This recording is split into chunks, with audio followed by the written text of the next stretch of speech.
نحمده ونصلي على رسوله الكريم أما بعد فأعوذ بالله من الشيطان الرجيم بسم الله الرحمن الرحيم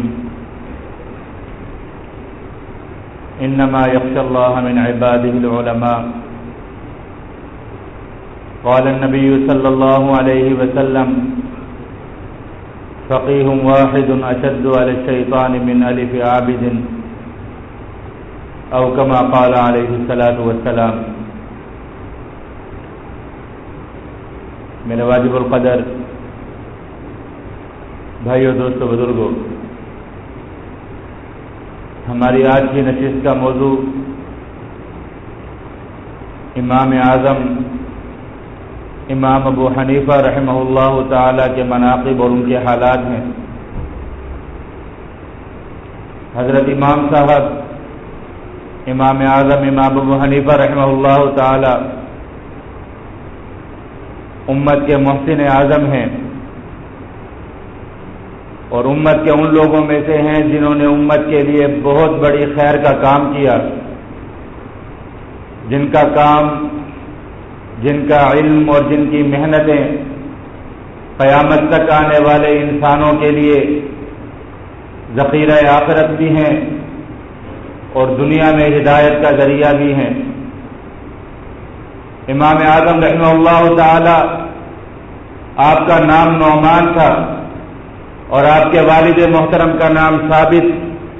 دادا کا نام نعمان، پھر ان کے والد کا نام مرزبان، اور یہ تیمی قبیلہ سے تعلق رکھتے تھے، فارسی نسل تھے۔ سن 30 ہجری میں، سن 80 ہجری، نبی اکرم صلی اللہ علیہ وآلہ وسلم کی ہجرت کے 80ویں سال، سن 80 ہجری میں امام اعظم رحمہ اللہ تعالی کی پیدائش ہوئی کوفہ میں۔ اور امام اعظم رحمہ اللہ تعالی جس خاندان سے تعلق رکھتے تھے، یہ خاندان اپنے وقت کا مشہور خاندان تھا اور علمی گھرانہ تھا۔ اس خاندان کی بہت علمی خدمات تھی، اس لیے اس خاندان کے لوگوں کو مصاحب الظلم کہا جاتا تھا، یعنی اندھیروں کے چراغ، جنہوں نے دنیا کے اندھیروں سے اور جہالت کے اندھیروں سے لوگوں کو نکال کر علم کی روشنی دی۔ یہ اس خاندان سے تعلق رکھتے تھے اور سن 80 ہجری میں ان کی پیدائش ہوئی، اور جس وقت ان کی عمر 16 سال کی ہوئی تو اپنے والد محترم کے ساتھ حج کے سفر پر تشریف لے گئے۔ تو حج کے سفر پر جب تشریف لے گئے تو خود فرماتے ہیں کہ میں نے مسجد حرام میں ایک حلقہ دیکھا، بہت بڑا حلقہ لگا ہوا تھا، لوگوں کا رش تھا۔ تو میں نے اپنے والد محترم سے پوچھا کہ ابا حضور، یہ کس چیز کا حلقہ ہے اور کس چیز کا رش ہے؟ تو فرمانے لگے، میرے ابا نے فرمایا کہ یہ نبی اکرم صلی اللہ علیہ وآلہ وسلم کے ایک صحابی ہیں جو کہ حضرت عبداللہ بن حارث رضی اللہ تعالیٰ عنہ جن کا نام ہے، یہ ان کا حلقہ حدیث ہے اور وہ لوگوں کو حدیث پڑھا رہے ہیں۔ تو فرمانے لگے، میں نے اپنے والد محترم سے یہ خواہش کی کہ مجھے ان کے قریب لے جائیں۔ تو حضرت والد صاحب مجھے رش کے درمیان سے لوگوں کو ہٹاتے ہوئے حضرت عبداللہ بن حارث رضی اللہ تعالیٰ عنہ کے قریب لے گئے اور میں نے ان کی زیارت کی اور میں نے دیکھا کہ وہ حدیث شریف کا درس دے رہے تھے اور لوگوں کو یہ حدیث سنا رہے تھے، فرما رہے تھے، سمعت رسول اللہ صلی اللہ علیہ وسلم من تفقہ فی دین اللہ، کہ نبی اکرم صلی اللہ علیہ وآلہ وسلم نے فرمایا، من تفقہ فی دین اللہ، جو شخص بھی اللہ کے دین کی سمجھ اور اللہ کے دین کا علم اور تفقہ حاصل کرے گا، کف اللہ مہمہ، اللہ رب العزت اس کے مشکل حالات اور اس کی دنیا کی پریشانیوں کے لیے کافی ہو جائیں گے، ورزقہ من حیث لا یحتسب، اور اللہ رب العزت اس کو ایسا رزق دیں گے جس کا اس کو گمان بھی نہیں ہوگا، اور ایسی جگہ سے اس کو رزق دیں گے جہاں سے اس کو امید اور توقع بھی نہیں ہوگی۔ تو یہ حدیث نبی اکرم صلی اللہ علیہ وآلہ وسلم کی، یہ حدیث مبارکہ صحابی رسول حضرت عبداللہ بن حارث رضی اللہ تعالیٰ عنہ سے حضرت امام اعظم رحمہ اللہ تعالیٰ نے براہ راست سنی۔ اس طرح امام اعظم رحمہ اللہ تعالیٰ کو نبی اکرم صلی اللہ علیہ وآلہ وسلم کی امت میں تابعی ہونے کا شرف حاصل ہوا کہ انہوں نے ایک صحابی کی زیارت بھی کی اور ان سے حدیث بھی نقل کی اور پھر اسی حدیث کو آگے بھی روایت فرماتے رہے. تو نبی اکرم صلی اللہ علیہ وآلہ وسلم کی امت میں جو تابعی گزرے ہیں ان تابعیوں میں سے حضرت امام اعظم رحمہ اللہ تعالی کا بہت بڑا مقام ہے. حضرت انس بن مالک رضی اللہ تعالیٰ عنہ کی زیارت بھی حضرت امام ابو حنیفہ رحمہ اللہ تعالیٰ کو نصیب ہوئی.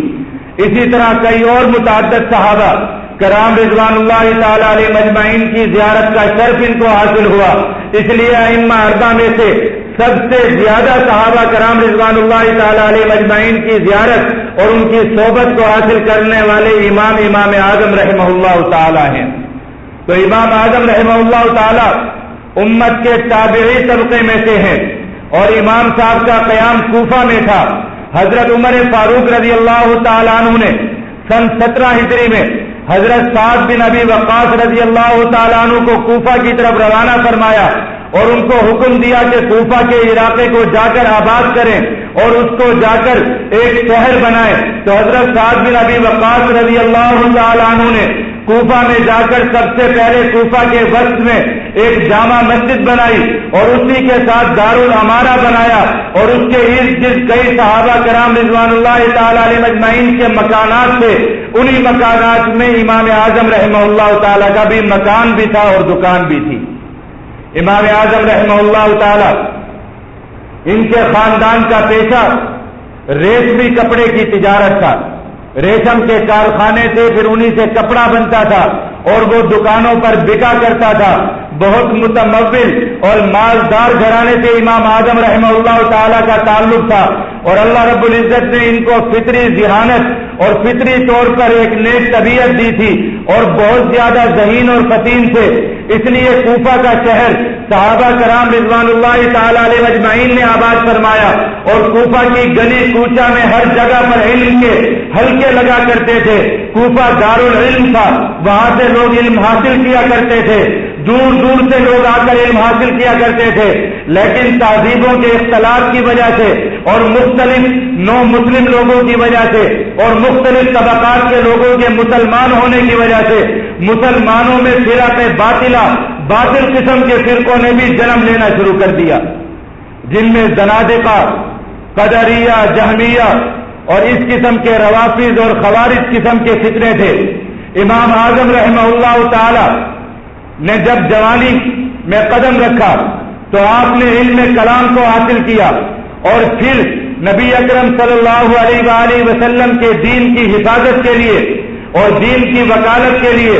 ان فرق باطلہ کے خلاف مذاکرے, مناظرے اور مجادلے شروع کیے. اللہ رب العزت نے علم بھی دیا تھا, ذہانت اور فطانت بھی دی تھی. 22 سال تک امام اعظم رحمہ اللہ تعالیٰ نے کوفہ کی سرزمین پر دین اسلام کی وکالت کی اور فرق باطلہ سے دین کی حفاظت فرمائی اور خوب مذاکرے اور مجادلے کیے. تو پھر فرماتے ہیں کہ میں لوگوں سے مذاکرے اور مجادلے کر کر کے علم کلام کو اصل کلام سمجھنے, اصل علم سمجھنے لگا اور میں یہی سمجھتا تھا کہ علم دین کی یہ بہت بڑی محنت ہے اور سب سے بڑا علم یہی ہے کہ جو دین میں فرق باطلہ ہیں, باطل فرقے ہیں, ان کو رد کرنا اور ان سے مذاکرے کرنا اور ان کی دلیلوں کو رد کرنا اور ان سے دین کی حقانیت کو منوانا, یہ سب سے بڑا علم ہے. فرمانے لگے ایک مرتبہ میرے پاس ایک بوڑھی خاتون آئی اور آ کر مجھ سے ایک مسئلہ دریافت کیا, طلاق کا مسئلہ دریافت کیا. تو مجھے وہ مسئلہ نہیں آتا تھا. میں نے اپنے وقت کے جو امام تھے اور فقیہ تھے حضرت حماد بن ابی سلیمان رضی اللہ تعالیٰ عنہ, ان کے پاس اس بڑھیا کو روانہ کیا اور ان سے کہا کہ جا کر ان سے مسئلہ دریافت کرو. لیکن دل میں یہ خیال آیا کہ اب مجھے علم دین حاصل کرنا چاہیے اور فقہ کا علم حاصل کرنا چاہیے تاکہ مجھے مسائل کا بھی پتہ چل جائے. فرمانے لگے اس وقت سے میرے دل میں یہ خواہش پیدا ہوئی کہ قرآن و حدیث اور فقہ کا علم حاصل کروں. اور پھر امام شافعی رحمہ اللہ تعالیٰ سے ملاقات ہوئی. انہوں نے بھی اس بات کی ترغیب دی کہ اللہ رب العزت نے آپ کو بہت ذہانت دی ہے اور اللہ رب العزت نے آپ کو علم کے میدان میں بہت بڑا ملکہ دیا ہے, تو آپ علم حدیث اور علم فقہ کو حاصل کریں فرمانے لگے کہ میں نے اپنا استاد حضرت حماد بن ابی سلیمان کو بنایا اور ان کے حلقہ درس میں بیٹھتا رہا، ان کے حلقہ درس کو میں نے اختیار کیا اور پھر ساری زندگی ان کی وفات تک ان کے حلقہ درس میں بیٹھتا رہا اور ان سے علم حاصل کرتا رہا۔ 10 سال تک ان کے حلقہ درس میں بیٹھ کر نبی اکرم صلی اللہ علیہ وآلہ وسلم کی احادیث مبارکہ اور نبی اکرم صلی اللہ علیہ وآلہ وسلم کے فرامین اور قرآن پاک کی تفسیر اور تشریح کا علم حاصل کیا۔ فرمانے لگے 10 سال کے بعد حضرت حماد بن ابی سلیمان جو ان کے استاد تھے ان کی کوئی وفات ہو گئی اور وہ اس وفات کی تعزیت کے لیے بصرہ تشریف لے گئے، تو انہوں نے امام اعظم رحمہ اللہ تعالیٰ کو اپنی مسند علم پر بٹھایا اور اپنا حلقہ علم امام اعظم رحمہ اللہ تعالیٰ کے حوالے کیا۔ 2 مہینے کے لیے سفر پر تشریف لے گئے۔ فرمانے لگے میں نے اپنے استاد کا حلقہ علم کو سنبھالا اور وہاں پر بیٹھ کر لوگوں کے مسائل حل کرنے لگا، تو 2 مہینے میں میرے پاس 60 ایسے مسائل آئے کہ جن کے بارے میں نے اپنے استاد سے بھی کچھ نہیں سنا تھا، لیکن میں نے قرآن و حدیث کی روشنی میں ان مسائل کا حل نکالا اور جب میرے استاد آئے تو میں نے ان کے سامنے پیش کیا۔ ان 60 میں سے 40 میں میرے استاد نے میری موافقت فرمائی اور میری تائید فرمائی کہ میں نے ان کو صحیح طریقے سے حل کیا۔ اللہ رب العزت نے بڑا علم دیا تھا اور بہت بڑے علم سے نوازا تھا۔ فرمانے لگے پھر میں ان کی وفات تک،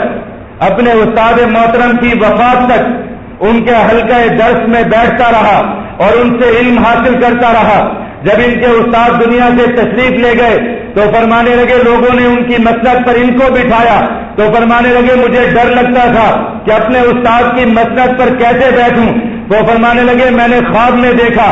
اور خواب میں عجیب و غریب دیکھا کہ نبی اکرم صلی اللہ علیہ وآلہ وسلم کے روضہ اقدس کے قریب ہوں اور اس کی زمین کو کھود رہا ہوں۔ فرمانے لگے اس خواب سے میں پریشان ہوا کہ اس خواب کی کیا تاثیر ہوگی، تو خوابوں کی تعبیر کے امام ابن سیرین رحمہ اللہ تعالیٰ سے اس خواب کی تعبیر معلوم کی، تو ابن سیرین نے فرمایا کہ اس کی تعبیر یہ ہے کہ اللہ رب العزت آپ سے حدیث کا بہت بڑا کام لیں گے اور نبی اکرم صلی اللہ علیہ وآلہ وسلم کی احادیث مبارکہ میں جو خزانے پوشیدہ ہیں، جو علوم فنون اور مسائل پوشیدہ ہیں، اللہ رب العزت آپ کے ذریعے سے ان کو ظاہر فرمائیں گے اور امت کے لیے اس کو کار خیر فرمائیں گے۔ فرمانے لگے اس خواب کے بعد میں اپنے استاد کی مسند پر بیٹھ گیا اور پھر دنیا بھر سے جوک در جوک لوگ ہزاروں کی تعداد میں، لاکھوں کی تعداد میں امام اعظم رحمہ اللہ تعالیٰ کے حلقہ درس میں شامل ہونے لگے اور آپ سے علم حاصل کرنے لگے۔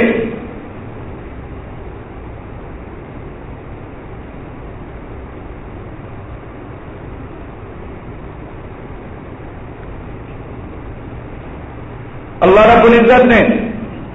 مال کی فراوانی دی تھی، اپنی تجارت کروایا کرتے تھے اور اس سے جو کچھ بھی ملا کرتا تھا اس کو اہل علم پر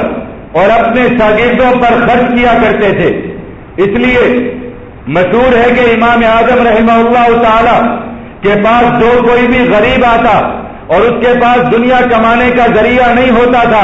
امام صاحب اس کو فرماتے تھے کہ تم علم حاصل کرو، تمہاری دنیا کی کفالت میں کروں گا، میرے ذمہ ہے۔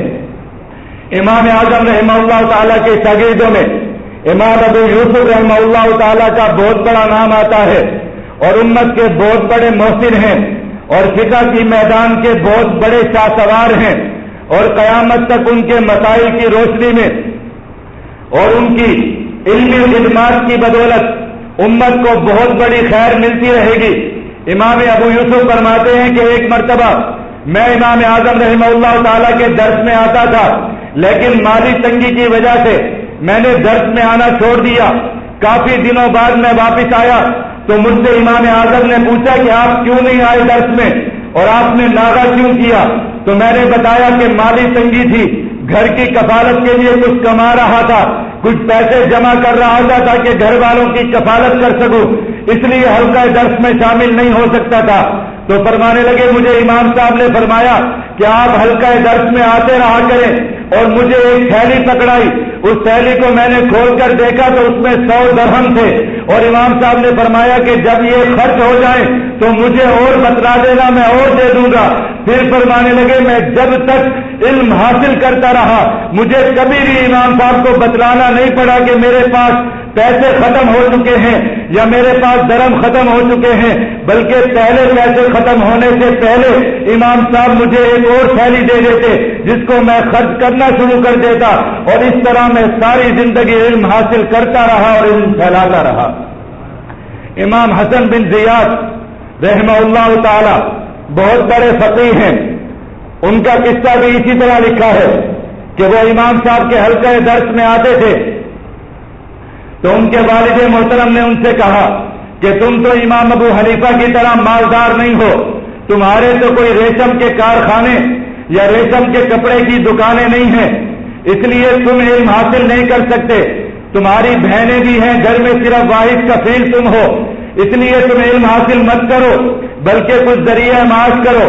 تو فرمانے لگے میں اپنے والد محترم کے ساتھ امام صاحب کے پاس آیا اور امام صاحب کے سامنے والد محترم نے مسئلہ رکھا. امام صاحب نے کہا کہ تم علم حاصل کرو اور تمہارے گھر کی کفالت میرے ذمہ ہے. اور پھر جب تک میں علم حاصل کرتا رہا امام صاحب میرے والد محترم اور میرے کنبے کی کفالت فرماتے رہے. اللہ رب العزت نے مال کی فراوانی دی تھی. ایک مرتبہ اپنے حلقہ درس میں ایک طالب علم کو دیکھا جو خستہ حال تھا، جس کے کپڑے پھٹے ہوئے تھے اور اس کے جسم پر غربت کے آثار تھے. امام صاحب نے اس کو کچھ درہم اور دنانیر دیے اور فرمانے لگے جا کر اپنی حالت کو درست کرو، اس لیے کہ اہل علم کی حالت درست ہونی چاہیے. اور آج تک ہم نے کسی اہل علم کو نہیں دیکھا کہ جس پر اللہ رب العزت نے رزق کی تنگی کی ہو، بلکہ اللہ رب العزت کا وعدہ ہے. اور وہ روایت جو کہ امام اعظم رحمہ اللہ تعالی نے 16 سال کی عمر میں نبی اکرم صلی اللہ علیہ وآلہ وسلم کے صحابی حضرت عبداللہ بن حارث رضی اللہ تعالیٰ عنہ سے سنی، اور وہ سب سے پہلی روایت تھی جو امام اعظم نے کسی صحابی کے منہ سے سنی. وہ روایت یہی تھی، نبی اکرم صلی اللہ علیہ وآلہ وسلم کا وعدہ تھا، سمعت رسول اللہ صلی اللہ علیہ وسلم من تفقہ فی دین اللہ، کہ جو شخص بھی اللہ کے دین کو حاصل کرے گا کفى اللہ مہمہ ورزقہ من حیث لا یحتسب، اللہ رب العزت اس کی تمام پریشانیوں کے لیے اس کو کافی ہو جائیں گے اور اس کو ایسی جگہ سے رزق دیں گے جہاں سے اس کو گمان بھی نہیں ہوگا. تو علم حاصل کرنے والوں کو اللہ رب العزت اپنے غیب کے خزانوں سے رزق دیتے ہیں اور فراوانی کے ساتھ رزق دیتے ہیں. آج لوگ اپنے بچوں کو قرآن پڑھاتے ہوئے، اپنے بچوں کو مدرسے بھیجتے ہوئے، اپنے بچوں کو علم دین پڑھاتے ہوئے فکر مند ہو جاتے ہیں کہ بچوں کا مستقبل کیا ہوگا، بچے کیا کمائیں گے، ان کو ملازمت کہاں سے ملے گی، ان کی روزی روٹی کا بندوبست کون کرے گا. لیکن اللہ رب العزت کا وعدہ ہے کہ میں علم حاصل کرنے والوں کو رزق خود دیتا ہوں. اس لیے دنیا آج تک نہیں بتلا سکتی کہ کوئی شخص کہ جس نے اللہ کے دین کا علم حاصل کیا ہو، رب کا قرآن پڑھا ہو، پیارے حبیب کی حدیث پڑھی ہو اور وہ بے روزگاری کی وجہ سے کہیں خودکشی کرتا ہوا نظر آ رہا ہو، ایسی کوئی مثال دنیا پیش نہیں کر سکتی. ہاں، دنیا میں بڑے بڑے ڈاکٹر، دنیا میں انجینئرنگ کیے ہوئے لوگ، دنیا میں سائنس پڑھے ہوئے لوگ، دنیا میں بڑی ڈگریاں لیے ہوئے لوگ، دنیا کے ڈپلومے کیے ہوئے لوگ خودکشیاں کرتے ہوئے نظر آ جائیں گے، لیکن کوئی قرآن کی خدمت کرتا ہوا شخص خودکشی کرتا ہوا نظر نہیں آئے گا. اس لیے کہ رب کا وعدہ ہے، پیارے حبیب نبی اکرم صلی اللہ علیہ وآلہ وسلم کا وعدہ ہے. تو امام اعظم رحمہ اللہ تعالی اپنے شاگردوں کی کفالت فرمایا کرتے تھے، اور جیسا کہ میں نے شروع میں عرض کیا کہ امام اعظم رحمہ اللہ تعالی کا ذریعہ معاش تجارت تھا، تجارت فرمایا کرتے تھے. نبی اکرم صلی اللہ علیہ وآلہ وسلم کے ایک صحابی تھے حضرت عمر بن حریث رضی اللہ تعالیٰ عنہ. نبی اکرم صلی اللہ علیہ وآلہ وسلم نے، وہ فرماتے ہیں میں نے ایک مرتبہ آپ صلی اللہ علیہ وآلہ وسلم کی خدمت میں حاضری ہوئی اور نبی اکرم صلی اللہ علیہ وآلہ وسلم اس وقت لوگوں میں سونے کے ٹکڑے تقسیم فرما رہے تھے، لوگوں کے درمیان مال تقسیم فرما رہے تھے۔ فرمانے لگے میں بھی اس مجلس میں گیا، نبی اکرم صلی اللہ علیہ وآلہ وسلم نے مجھے سونے کا ایک ٹکڑا عنایت فرمایا اور دعا دی کہ جاؤ اس سونے کے ٹکڑے کو لے کر جاؤ، اللہ رب العزت تمہارے رزق میں برکت عطا فرمائے۔ فرمانے لگے میں نے وہ سونے کا ٹکڑا لیا، اس سے تجارت شروع کی اور اس میں سے کچھ پیسے میرے پاس بچے جن سے میں نے ایک مکان بنایا، کوفہ کے دارالعمارہ کے قریب ایک مکان بنایا، اس مکان کے ساتھ کچھ دکانیں بنائی جس میں نبی اکرم صلی اللہ علیہ وآلہ وسلم کے ہاتھ مبارک سے دیے ہوئے سونے کا وہ ٹکڑا اور اس کی رقم لگی ہوئی تھی۔ فرمانے لگے اللہ رب العزت نے مجھے ان دکانوں میں اور ان مکانات میں بہت برکت دی، اور ان دکانوں میں سے ایک دکان امام اعظم رحمہ اللہ تعالیٰ کی تھی۔ امام اعظم رحمہ اللہ تعالیٰ نے حضرت عمر بن حریث سے ایک دکان اسی مکان میں لی ہوئی تھی، اور کوفہ میں یہ مشہور تھا کہ حضرت عمر کے مال میں بہت برکت ہے اور ان کی دکانوں میں بھی بہت برکت ہے۔ تو امام اعظم رحمہ اللہ تعالیٰ کی انہی دکانوں میں سے ایک دکان تھی جس میں ریشم کے کپڑے کا کام فرمایا کرتے تھے۔ ایک کارخانہ تھا جس میں ریشم کا کپڑا بنتا تھا، اور یہ دکان تھی جس پر آ کر بکا کرتا تھا۔ اور امام اعظم رحمہ اللہ تعالی اپنی تجارت میں بہت زیادہ امانت دار اور بہت زیادہ صاف دو مشہور تھے۔ ایک مرتبہ اپنی دکان پر کپڑا فروخت فرما رہے تھے،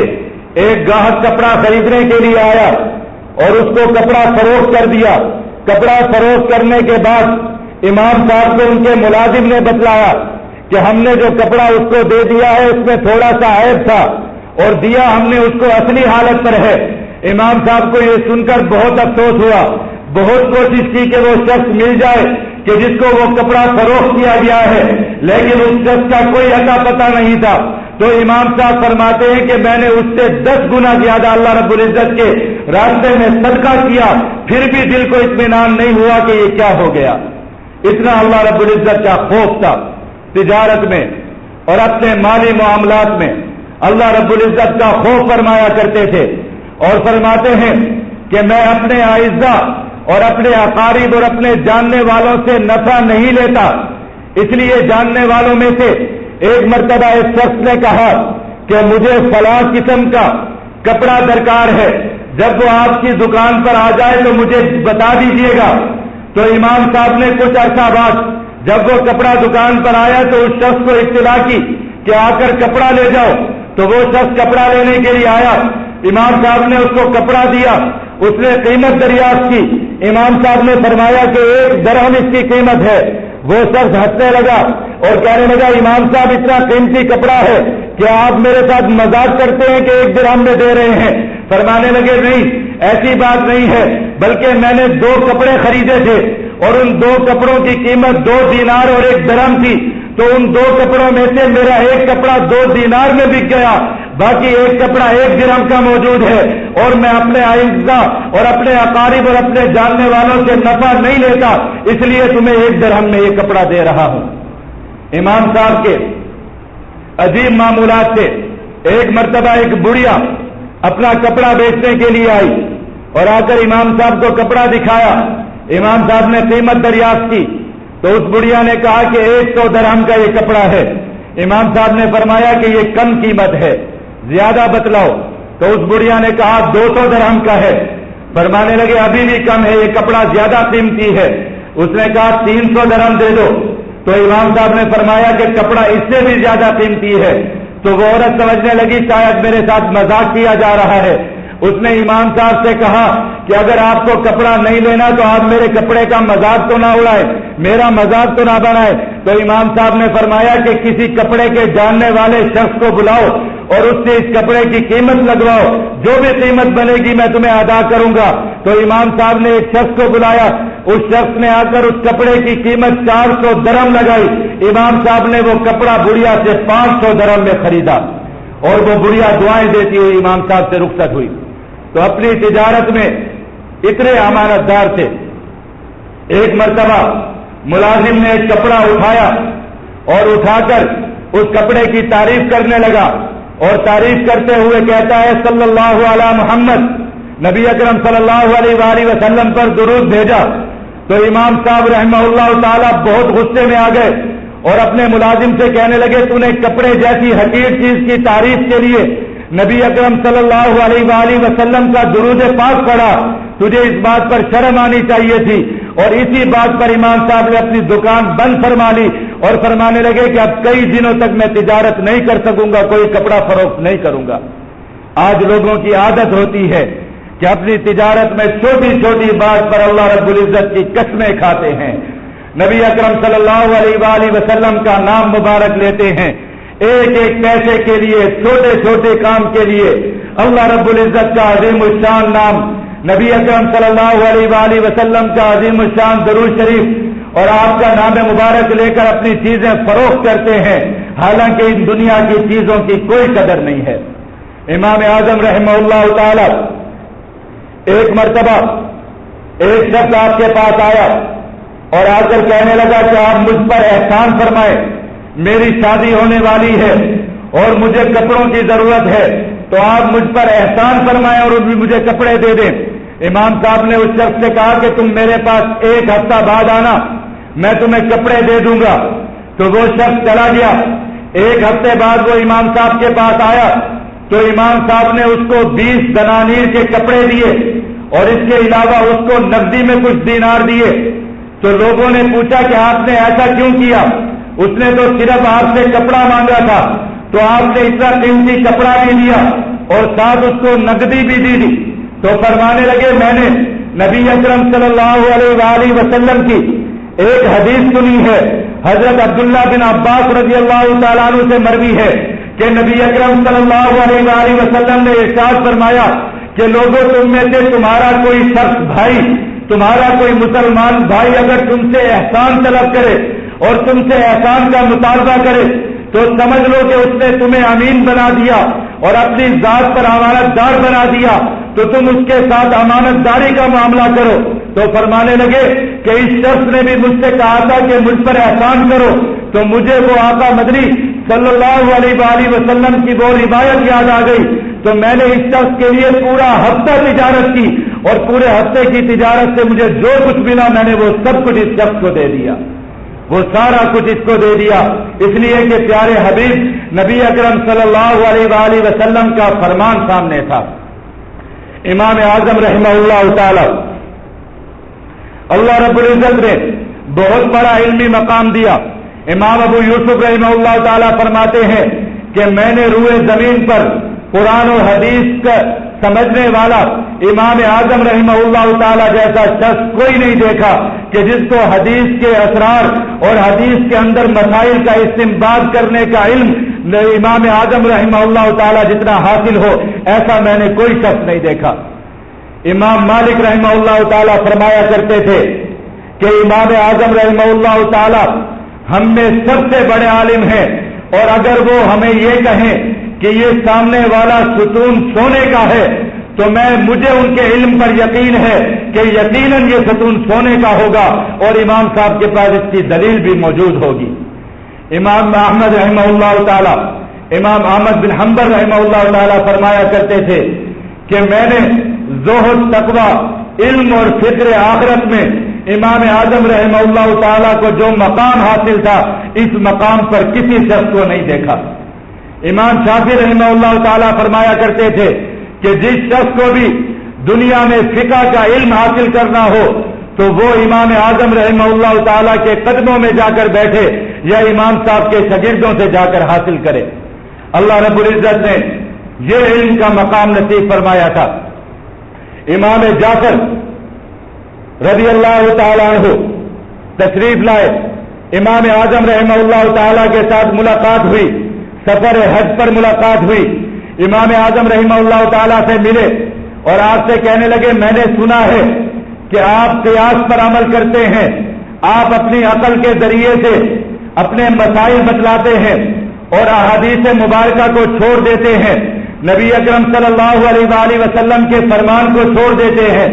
جیسا کہ کچھ ناعقبت اندیش لوگ اور امام اعظم رحمہ اللہ تعالی کی زندگی کو نہ سمجھنے والے لوگ اور امام صاحب سے حسد اور کینہ رکھنے والے لوگ اور زنادقہ اور خوارج سے متاثر قسم کے لوگ امام اعظم رحمہ اللہ تعالیٰ پر یہ اشکال کرتے ہیں، تو امام جعفر نے یہ سنی ہوئی بات امام اعظم رحمہ اللہ تعالیٰ چونکہ ان کے شاگردوں میں سے تھے اس لیے ان سے یہ بات کی، تو امام اعظم رحمہ اللہ تعالیٰ نے فرمایا کہ ایسی بات نہیں ہے، بلکہ میں ہر مسئلہ نبی اکرم صلی اللہ علیہ وآلہ وسلم کی احادیث مبارکہ سے لے کر امت تک پہنچاتا ہوں اور امت کو بتلاتا ہوں۔ اور پھر اس کی مثال کے لیے امام اعظم رحمہ اللہ تعالیٰ نے امام جعفر سے 3 سوال فرمائے، فرمانے لگے 3 سوال کرتا ہوں، آپ کو پتہ چل جائے گا کہ میں اپنی عقل پر یقین رکھتا ہوں یا نبی اکرم صلی اللہ علیہ وآلہ وسلم کی احادیث مبارکہ سے مسائل کا استنباط کرتا ہوں۔ تو وہ 3 سوال فرمائے۔ پہلا سوال یہ کیا، فرمانے لگے آپ مجھے یہ بتلائیں کہ مرد اور عورت میں سے طاقتور زیادہ کون ہے اور ضعیف کون ہے؟ تو امام جعفر نے فرمایا کہ ظاہر سی بات ہے کہ عورت ضعیف ہے، عورت کمزور ہے۔ تو فرمانے لگے اس کا مطلب ہے کہ عورت کو زیادہ مدد کی اور معاونت کی ضرورت ہوگی۔ فرمانے لگے بے شک۔ تو فرمانے لگے اگر میں اپنی عقل پر اور اپنی عقل پر بھروسہ کرتا اور عقل کے ذریعے فتوے دیتا تو پھر میرا فتویٰ یہ ہونا چاہیے تھا کہ جب کوئی شخص مر جائے تو اس کی وراثت میں سے مرد کو حصہ کم ملے اور عورت کو حصہ زیادہ ملے، لیکن نبی اکرم صلی اللہ علیہ وآلہ وسلم کا فرمان ہے اور قرآن کا حکم ہے کہ مرد کو عورت سے دگنا ملتا ہے، تو میں یہاں پر عقل پر کام نہیں کرتا بلکہ احادیث مبارکہ پر عمل کرتا ہوں۔ اگر میں عقل سے کام لیتا تو میں لوگوں سے کہتا کہ عورتوں کو زیادہ حصہ دو، اس لیے کہ عورتیں کمزور ہیں، عورتیں کمزور ہیں اس لیے ان کو زیادہ حصہ دیا جائے۔ دوسرا سوال فرمایا، فرمانے لگے کہ آپ یہ بتلائیں کہ نماز اور روزے میں سے کون سا عبادت زیادہ افضل ہے، کون سا فریضہ زیادہ شان والا اور زیادہ فضیلت والا ہے؟ تو امام جعفر نے فرمایا کہ ظاہر سی بات ہے نماز کی زیادہ اہمیت ہے، نماز کی زیادہ فضیلت ہے اور نماز کی زیادہ جو ہے وہ فوقیت ہے روزے پر۔ تو فرمانے لگے عقل کا تقاضا یہ ہے کہ جب عورت کے ایام حیض ہوتے ہیں تو نماز زیادہ افضل ہے، تو اس کے جب ایام حیض ختم ہو جاتے تو اس کو یہ حکم دیا جاتا کہ وہ نماز کی قضا کرے، حالانکہ قرآن پاک کا اور احادیث مبارکہ میں یہ حکم ہے کہ عورت کے ایام حیض میں اس پر نماز معاف ہو جاتی ہے لیکن روزہ معاف نہیں ہوتا۔ روزے کے دن جتنے بھی قضا ہوں وہ سارے کے سارے بعد میں قضا کرنے پڑتے ہیں۔ تو عقل کا تقاضا تو یہ تھا کہ نماز کی قضا ہوتی، روزے کی قضا نہ ہوتی،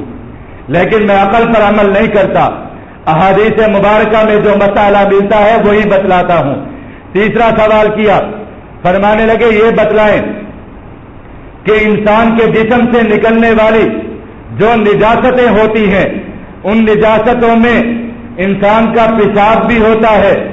انسان کا پخانہ بھی ہوتا ہے اور انسان کے جسم سے منی کے قطرے بھی نکلتے ہیں، تو ان میں سے زیادہ ناپاک چیز کیا ہے، پیشاب، پخانہ یا منی؟ تو امام جعفر نے فرمایا کہ پیشاب اور پخانہ زیادہ ناپاک ہے، اس میں کوئی شک کی بات نہیں ہے کہ پیشاب اور پخانہ زیادہ ناپاک اور زیادہ نجس ہے۔ تو فرمانے لگے پھر عقل کا تقاضا یہ ہے کہ انسان کے جسم سے جب پیشاب اور پخانہ نکلے تو انسان غسل کرے، اور منی کم ناپاک ہے تو وہ جب نکلے تو انسان وضو کرے، لیکن شریعت اس کا الٹ کہتی ہے، عقل اس کے مخالف کہتی ہے۔ شریعت کچھ کہتی ہے، عقل کچھ کہتی ہے، تو میں شریعت پر عمل کرتا ہوں۔ تو امام جعفر نے جب یہ باتیں سنی تو امام اعظم رحمہ اللہ تعالیٰ کی پیشانی پر بوسہ دیا اور فرمایا کہ میں نے آپ جیسا اہل علم شخص نہیں دیکھا۔ اللہ رب العزت نے فقہ نصیب فرمائی، تفقہ نصیب فرمائی، علم نصیب فرمایا، زہد اور تقوی نصیب فرمایا۔ زہد اور تقوی کا یہ عالم تھا کہ امام صاحب رحمہ اللہ تعالیٰ ایک مرتبہ کہیں دھوپ میں چلتے ہوئے جا رہے تھے اور دیوار کا ایک سایہ موجود تھا، لوگوں نے کہا کہ اس سائے میں آ کر کھڑے ہو جائیں، تھوڑا سا آرام فرما لیں۔ تو فرمانے لگے میں اس دیوار کے سائے میں کھڑا نہیں ہو سکتا،